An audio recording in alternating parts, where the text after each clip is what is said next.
Siapa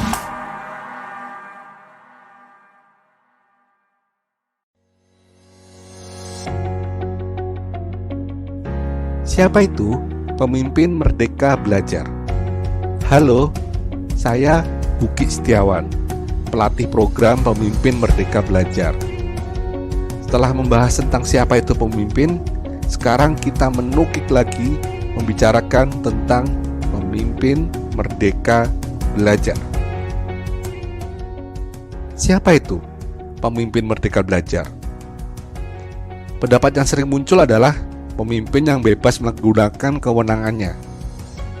Pemimpin yang bebas mau melakukan apa saja. Padahal merdeka berbeda dengan bebas.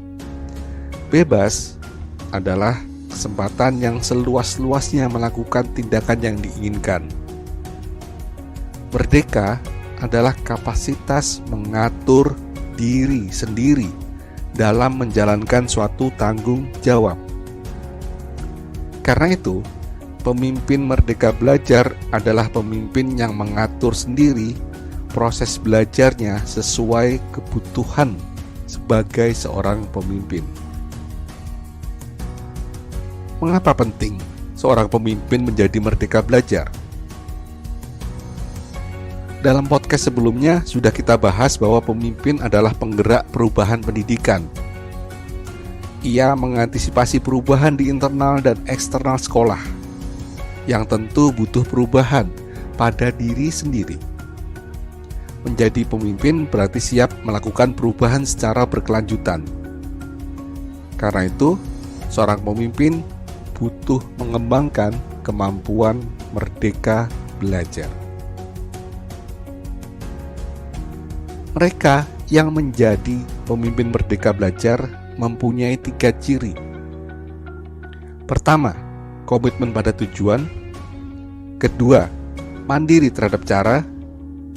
Ketiga, melakukan refleksi. Mari kita kupas satu persatu.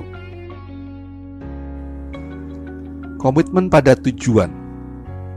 Pemimpin yang sadar akan tujuan, apa yang mau dicapai sebagai seorang pemimpin, dan apa yang mau dicapai oleh sekolah yang dipimpinnya. Tujuan tersebut yang dijadikan acuan utama dalam mengambil keputusan. Pemimpin yang tetap fokus pada tujuan meskipun ada godaan mendapatkan manfaat jangka pendek. Kedua, mandiri terhadap cara. Pemimpin yang mengatur prioritas, memilih cara, dan menyusun strategi mengatasi tantangan untuk mencapai tujuan. Pemimpin yang bisa menentukan prioritas berdasarkan tujuan yang mau dicapai. Pemimpin yang memilih cara berdasarkan sumber daya yang tersedia. Pemimpin yang menyusun strategi yang adaptif terhadap tantangan yang dihadapi. Ketiga, melakukan refleksi. Pemimpin yang melakukan penilaian diri dan meminta umpan balik dari orang lain untuk mengetahui kekuatan dan kebutuhan belajarnya. Pemimpin yang merefleksikan tindakan dan capaiannya untuk menentukan aspek yang telah efektif dan aspek yang masih perlu diperbaiki. Menjadi pemimpin merdeka belajar diawali dari proses refleksi terhadap pengalaman dan perjalanan hidupnya. Kemampuan refleksi terlihat sederhana, tapi pada kenyataannya membutuhkan kemauan kuat dari seorang pemimpin. Kecermatan, memahami pengalaman dari berbagai sudut pandang, kejujuran, menerima diri apa adanya tanpa berusaha menutupi, kesediaan mengakui kekeliruan sebagaimana mengakui keberhasilan. Pemimpin yang reflektif akan lebih adaptif dalam menyesuaikan strategi pencapaian tujuan. Pemimpin yang reflektif akan lebih mungkin mengajak warga sekolahnya melakukan refleksi. Ada 9 kebiasaan yang dilakukan seorang pemimpin merdeka belajar. Pertama, melakukan evaluasi untuk menentukan capaian, bukan mengabaikan. Kedua, meminta umpan balik untuk melakukan perbaikan, bukan menutupi diri. Ketiga, melakukan refleksi untuk memulai pertemuan, bukan menceramai. Keempat, menetapkan prioritas untuk merencanakan pekerjaan, bukan membiarkan.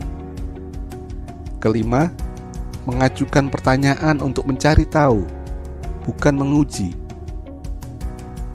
Keenam, mencari cara untuk mengatasi tantangan, bukan menyalahkan. Ketujuh, melibatkan tim untuk menentukan keputusan, bukan memutuskan sendiri. Kedelapan, memilih tantangan untuk melakukan perubahan, bukan memilih cara yang biasa. 9. Melakukan pengembangan untuk meningkatkan kinerja, bukannya mengeluh. Dengan mempraktekkan kebiasaan pemimpin merdeka belajar, seorang pemimpin dapat terus adaptif terhadap berbagai perubahan yang terjadi. Pemimpin yang bersedia belajar untuk mengatasi tantangan dan kesulitan yang dihadapi. Terima kasih telah belajar bersama. Saya, Buki Setiawan, undur diri. Sampai berjumpa pada aktivitas belajar berikutnya. Sekali merdeka, tetap merdeka belajar.